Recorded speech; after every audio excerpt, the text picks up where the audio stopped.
Hi there, I'm Egbert, and recently I got into a bit of a rabbit hole because I started looking at some CraftyMasterman videos about combo locks, and he's made quite a few videos about combo locks. But the main one I was interested in was this one, which was a competition he set up to create a world record smallest combo lock, and many people entered. Although I'm not sure this was an entry, it looks a bit sus. But yeah, many people entered, and when I had looked at it, I decided, well, chance of me making anything smaller than those is pretty slim. But I was still going down this rabbit hole, and I found a video by someone called Einsof, Eynsof, and he had made the fastest combination lock. And the point was that you could enter the digits within 6 game ticks of each other. That's 3 redstone ticks of each other, which was a new record. And I thought that's really interesting, but maybe I can do better. Okay, so let's dive straight in. But before we get into that, let's have a look at this combination lock behind me.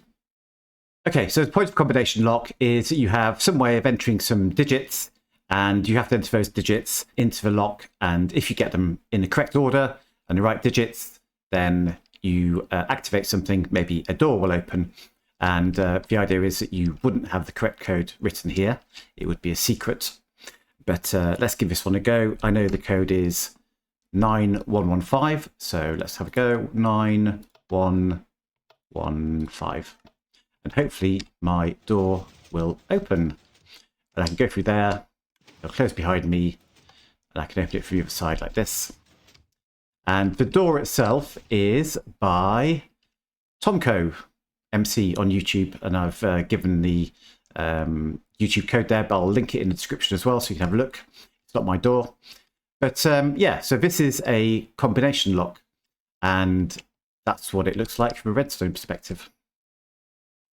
And the thing about this one is that it is the new fastest combination lock in Minecraft, because you can enter the digits every 4 game ticks. So that's faster than INFS's every 6 game ticks. So my plan for this video is to talk a little bit about how combination locks work, then talk about how I made the fastest combination lock, and then we'll have a look at some, this one and a couple of other examples of different ways of configuring it. And then I will go on to the build tutorial for this particular combination lock behind me. And yeah, so if you want to skip straight to a tutorial, if you're not interested in all of the other stuff, then go to the timestamp that's going to be on the screen now. If you're still here, then hopefully you're interested in the explanation. All right, let's go. So when I'm talking about combination locks, I'm talking specifically about sequential, 9-digit, infinitely expandable combination locks. And this is roughly how they typically work. There's no doubt other ways of doing it, but we're going to have a look at this. And what we have here is a set of repeaters all in a line. And each of these repeaters will be aligned with one of the digits in our combination lock. So I'm using example 3, 2, 2, 1. It doesn't really matter. I've just made those up. But you'll see that these repeaters are locked at the moment. That means that they will stay on even if they're not powered, like that. And I've got a system to be able to turn off all of these torches at once, turn off these repeaters, and unlock all of these. But of course, seeing as they're all powered, they will stay lit at the moment. And the idea of a combination lock is that the first digit is always the one at the back over here, and it's got no power behind it. It's only powered by, in my case, this torch. And so if I could come up with a system which says, if I recognize that you've entered digit 3 and I turn off the torch at exactly the same time as I unlock these torches, or these repeaters that lock these repeaters, then what will happen is this repeater will go off. So that was my digit 3. Now I've finished entering my digit. What about my next digit, which is going to be 2?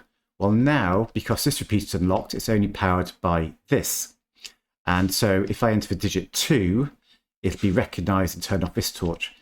This digit is also 2, so it'll recognise and turn off this torch. And you end up with this at the same time as you unlock the repeaters. And you'll see that now this one is unlocked, sorry, is off. This one is on again because I didn't enter 3, I only entered 2. And this one stays on because the repeater before it was on at the time when everything was unlocked. So I have to enter 2 again, like so, and it'll shift over. And then I finish entering 2, so I'm going to enter 1. That'll get recognized by this slice and turn off this torch, and we do that. And we get to the front of our line, and only if you get to the front do we unlock everything. And of course, if you enter an incorrect digit, it's not recognized by any slice, then everything will come on. So there's a question, what happens if I have something like this, where it's 2, 2, 2? Well, let's say that I entered 2 as my first digit. It'd be recognized by all 3 slices. And only the first one turns off because these had power behind them. When I do this again, the first 2 slices turn off now. And that maybe seems weird, but it's actually fine because my code is 2, 2, but I can restart my code anytime. So let's do 2 again. This one turns off. What if I do 2 again? Now it stays the same. And it's fine because my last 3 digits were 2, 2, 2. So this is exactly how it should be. And then only when I enter the next digit as a 3, so with this turned off, do I get an output here. So that's basically how combination locks work. So let's go on and talk a little bit about why 4 game ticks digit entry is a challenge. And it's particularly a challenge on Java, because on Java, comparators and torches don't respond to 1-tick pulses. There are ways of making them respond to 1-tick pulses, but it tends to be quite a bit bigger, so it would be challenging to make that work. But on Bedrock, we can get these to respond to 1-tick pulses.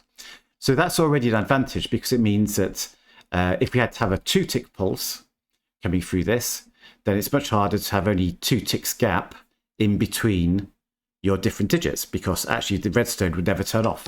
Whereas with a 1-tick pulse, I then get a 1-tick off pulse before my next digit is entered. So win for Bedrock in this case.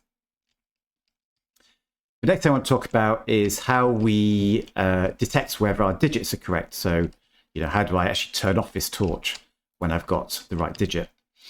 And I've spoken about this in a previous video, but there's a couple of ways of doing it. The first one is to, let's say that A is the digit we enter, and B is the value that we actually want to see.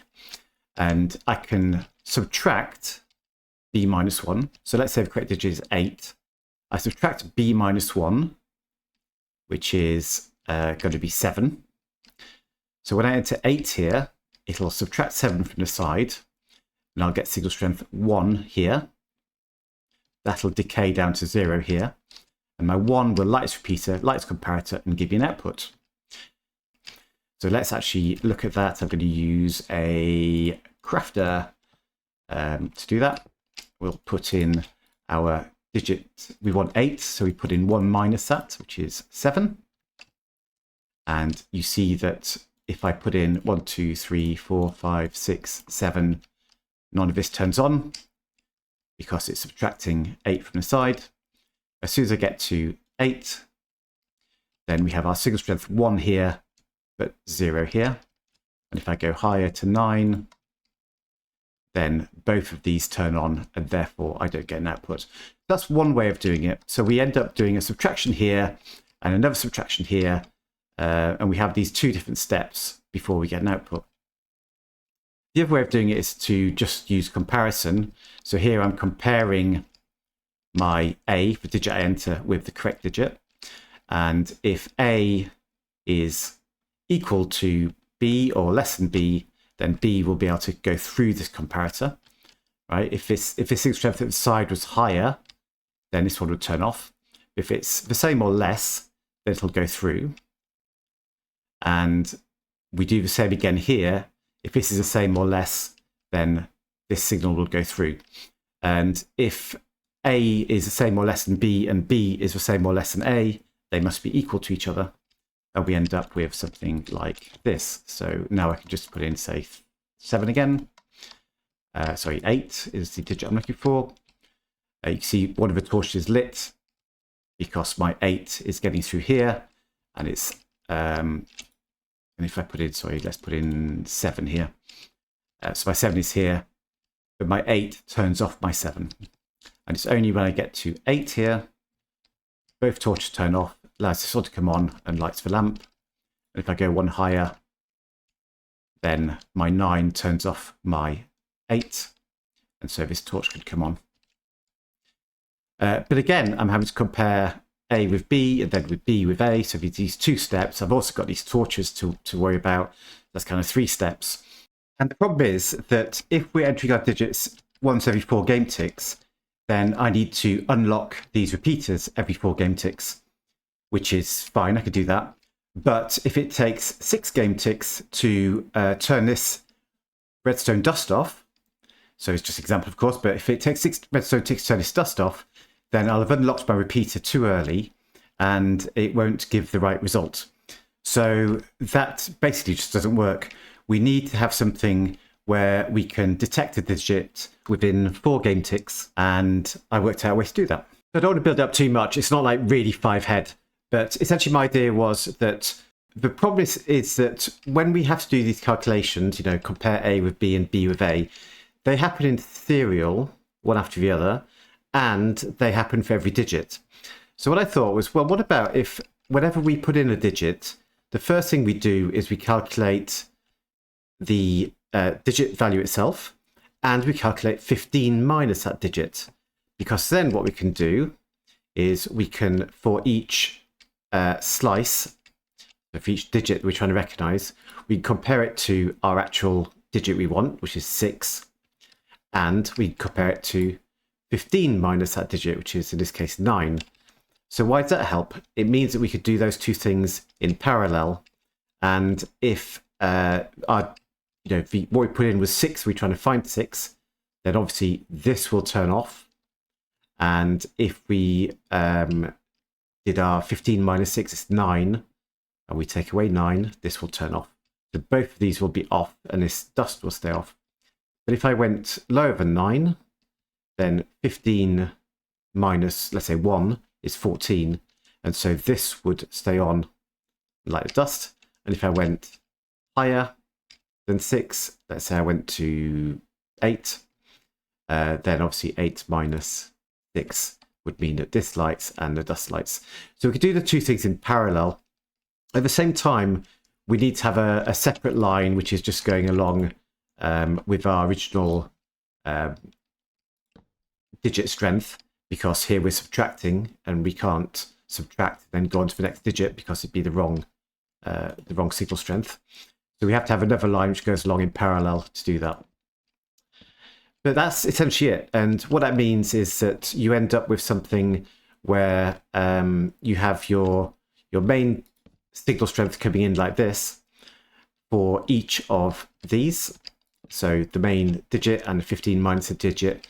And we just kind of compare that against, I mean, obviously not with redstone dust, but we compare each one of those against these. And we also carry on the signal down the line.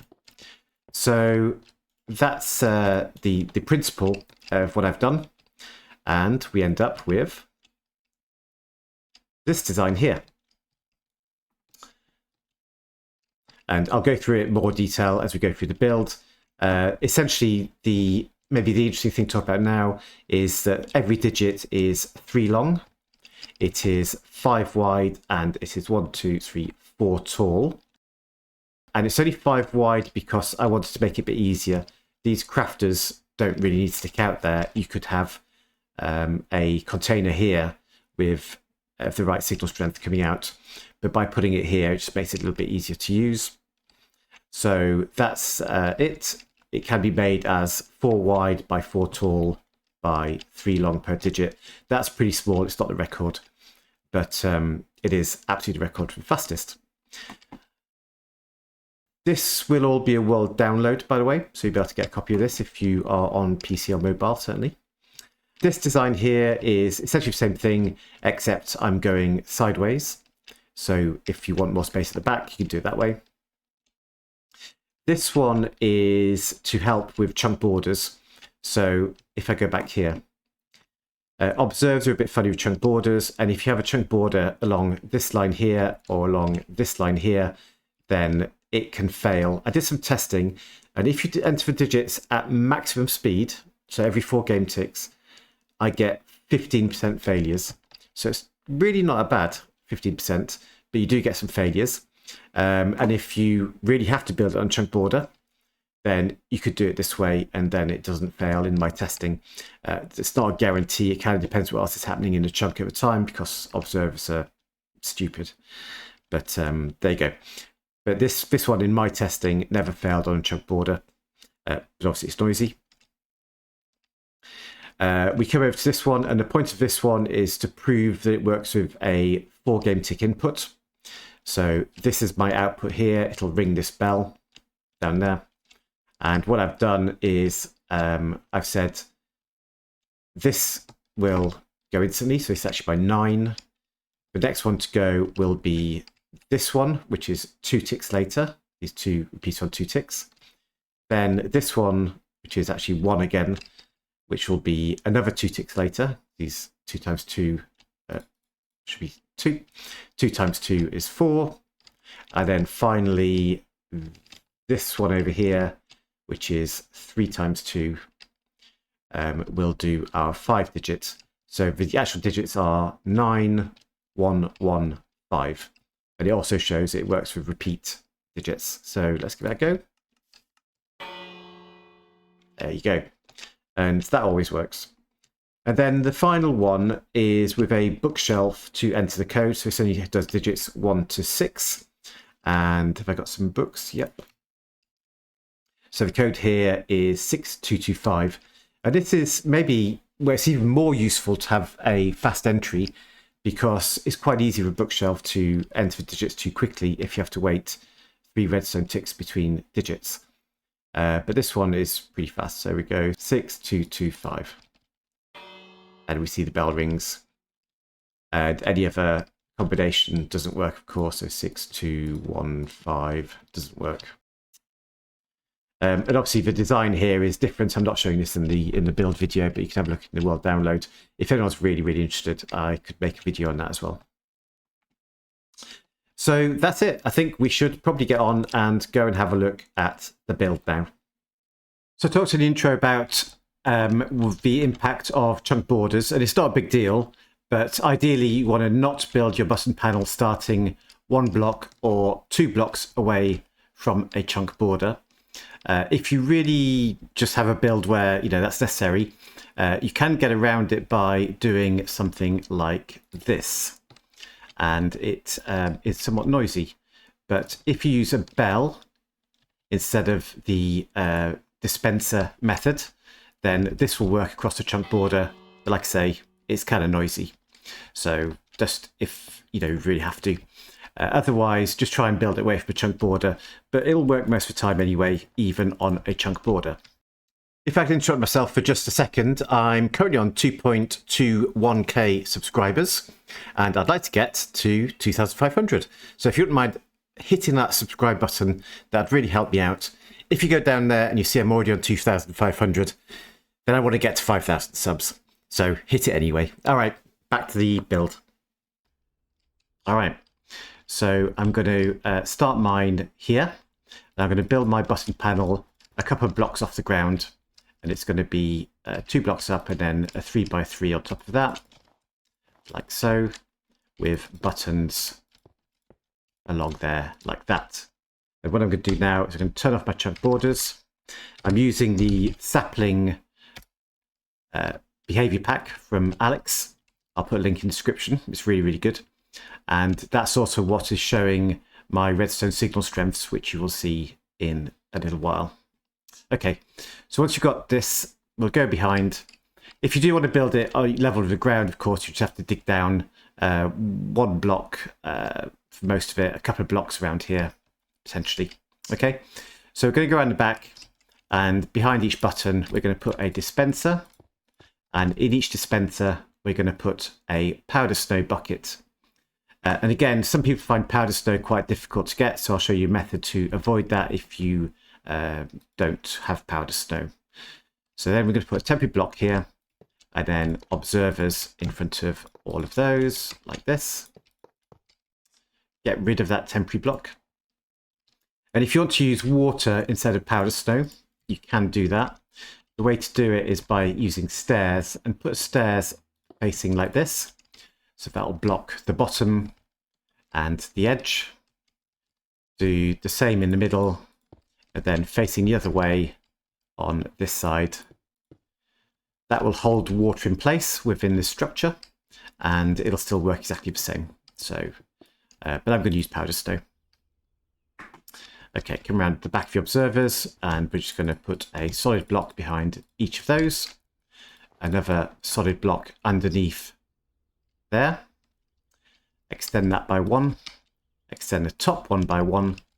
And along the bottom, put another 3 blocks like this. I want redstone dust across each of those, and all the way along the top as well. Now get a glass block, put it against that redstone dust, and against this redstone dust. And we're going to put redstone here and here. Okay, so that should look like this. Next, we're going to take a target block, put it against this redstone dust. It's the one next to the right-hand observer. Put a solid block diagonally out that. We're going to put a comparator on that one. Come down this side. You want a solid block here with a comparator, a block in front of that, a comparator here, a block on top of that and in front of it, like this.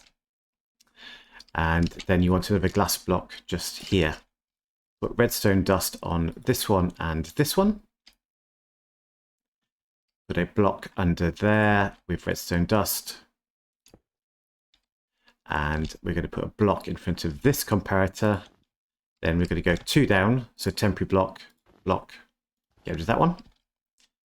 Redstone dust just here. Another block stepping down from there, just here. And that's going to go into a solid block here. Okay. Next, we want to put a comparator just there. Put a target block on top of it, has to be a target block, and a comparator on top of there. And we're nearly done. Put this in subtract mode, put this in subtract mode, come around the other side. We're going to put a block here and a block there with a comparator on each of those. And then I'm going to use a crafter, put a crafter behind each of them as well.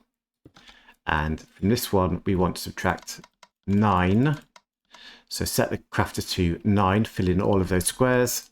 On this one, fill in 6 squares like this. Okay, so that will subtract 9 from this comparator, and this one will subtract 6 from this comparator. And that's it, done. That is the input panel for our system.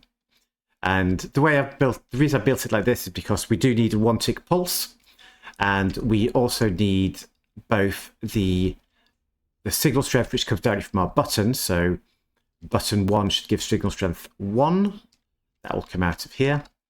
And I also need 15 minus that signal strength, which will come out of the top just here. And if we could run around a couple of those, let's have a look. So let's take signal strength. This is button number, let's take 3. Okay, so button number 3. That'll trigger this to 15, 14, 13. We'll come through this comparator. This will be 13. This will then be 12. and that'll come out of the top here. 15 minus 3 is indeed 12. Let's go going the other way. So here we've got 15.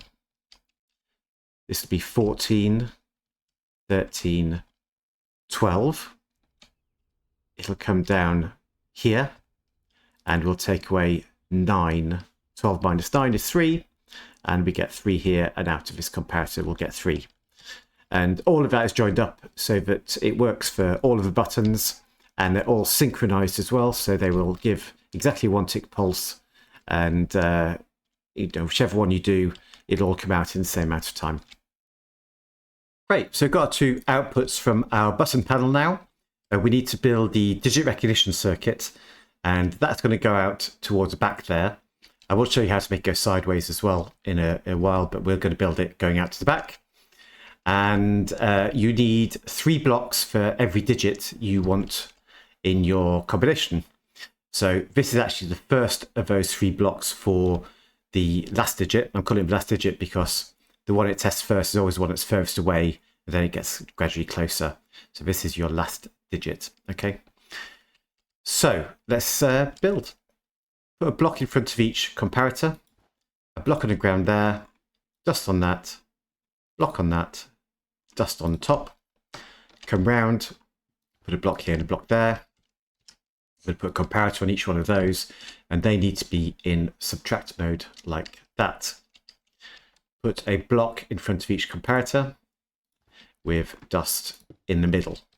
And what happens is when we press a button, if it doesn't match our code, one of these comparators will light up, depending on whether the button was higher or lower than the correct code. But either way, this dust will get lit, and that's important for our recognition. Okay, put a block here and here with comparators on that one, comparator on this one. The top one should be in subtract mode. Come back and put a crafter behind the bottom one, like that. And we need a repeater on top of that crafter pointing out to this space over here. And we'll use these crafters to essentially set our digits that we are looking for. But put another block here, another comparator, and a crafter just there. So we need to set both crafters to the digit we want. And there is a way around having to use this crafter. You could, so all we're going to do is put a dropper here, and I'm going to fill this to 15, and then it's going to take away our digit from 15. So let's say we want 5, it would be 15 minus 5 is 10 coming through here, and that's going to compare it with the 10 that comes through there. I could just set this directly to 10, but that means working out how many items you need. I can't use a crafter because crafters only go up to 9, and it's just a lot more of a pain. So I thought, well, rather than trying to compact it, let's make it easier to use, and we'll use a crafter just here. So this one just has to be full up to the brim. So I'm going to use 9 non-stackables. That'll give me single strength 15.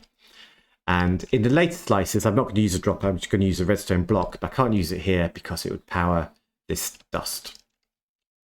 Okay, put another block here and a repeater on top of that, pointing sideways, like so. Come around the other side, and then I want a redstone torch just here, behind this comparator. Put a solid block there, and I'm going to use a glass block here, just because it helps me see this comparator. It can be a solid block as well, it doesn't matter. And then put dust on those two. That dust will power this target block, which will power this repeater, which locks this repeater in place. And it's timed so that it unlocks, this torch will unlock that repeater, and therefore unlock this one at exactly the same time as a pulse comes through one of these two comparators if we've got our digit wrong. So if the digit is wrong, this will turn on and it'll light this and then lock it back in place again. If a digit is correct, there'll be nothing from the comparators and this could stay off. So let's see that. Let me put in, I set my digits. So let's set this one to 5, like so, and set this one to 5, like so. Now if I put an incorrect digit, like 1, you'll see that this is lit. I can do the same with 9, it's lit. If I put in 5, which is our correct digit, it goes out. Okay, so that's working. That's our first slice done. The next slices are all almost identical, except the placement of this torch and the dust. And in fact, as I said, we're going to use a redstone block. But I will very quickly show you how to build that. So we're going to start off by putting a solid block here, and I want a target block at the top like this. And then comparator, comparator, a block in front of each of those, block on the ground, dust, block, dust. So this is all the same. And then blocks here and here with comparators on subtract mode, like so. Block in front of each comparator, dust in the middle, and then we need a block here and here with a comparator there, a comparator on subtract mode here.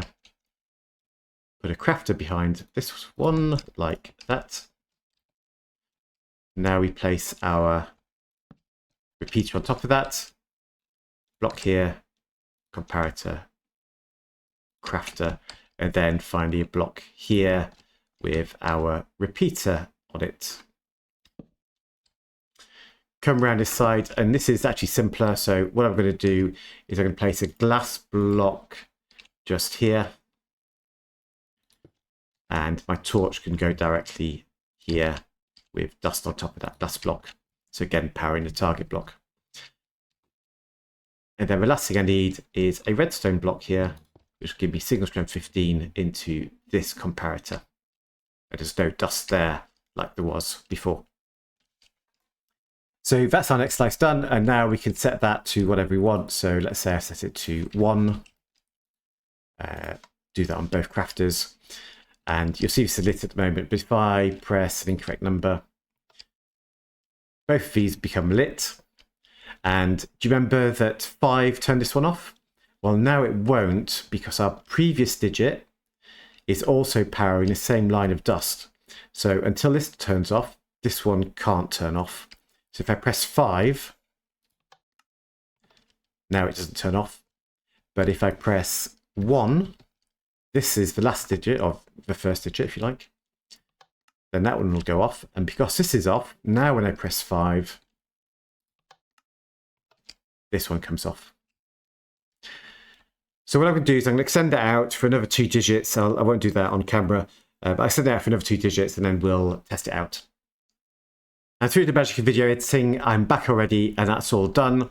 And I've configured these to be 9 for my first digit, 1, 1, 5. So let's test it out. 9, 1, 1, 1, 5. This should go off. It does. So that is all working. So the next thing we want to do is I'm going to show you how to make the output useful and also how to reset it. So it depends what you want to do with your button panel. I mean, obviously you can just take an output like this, and this torch will come on whenever you get the right digit or the right combination.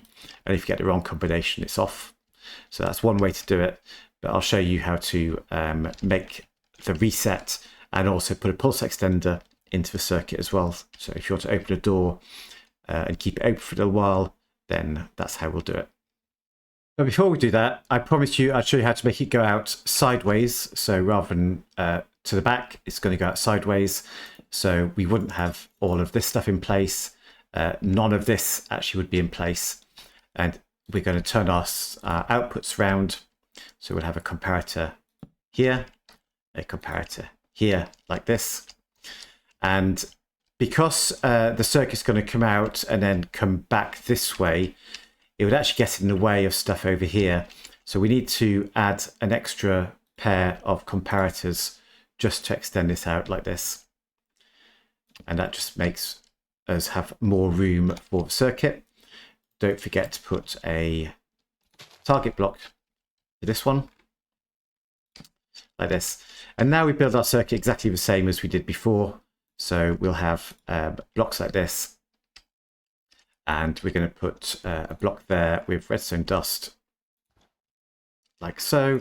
And this time we're going to come out this way. So we'll have our comparator there and there. And you just basically carry on, do exactly the same thing as we did before. And you can not use the dropper. You could use a redstone block directly for all of your digits here, because there's no redstone dust in the way. So yeah, just carry on like that. And then this will carry on coming out this way as you have more and more digits. Okay, so the next bit is really going to be dependent on what your use case is, what you want to do with this circuit.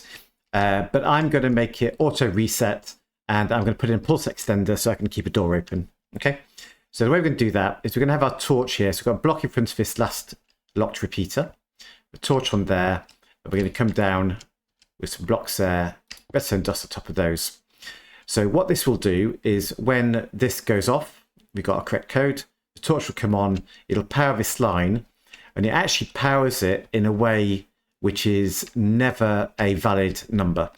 So whatever your number is, this will always be an invalid number, and therefore everything gets reset. Okay, so it's basically more than 9. And then what we're going to do is we're going to put a torch here. We're going to put a repeater on 3 ticks, let's say. So this torch will actually turn off whenever we press a digit. So if I press a digit like that, the torch actually flashes off, but it doesn't go off long enough to turn off this repeater. And it'll only turn off repeater when this torch comes on, turns this torch off for longer. So this repeater will let us know when we've got the right output. I'm going to break this for now, and I'm going to put an observer here instead, looking at that repeater. Put my dust back on top. We're going to put a repeater here, and I want that on 2 ticks, into a solid block with dust here. I'm going to put a comparator there, and dust in front of that, like that. So essentially what we're going to get now is our output is going to come from here, and it's going to be extended by this pulse extender. So if I put in my correct code, which was is it 9115? Yep. So 9115.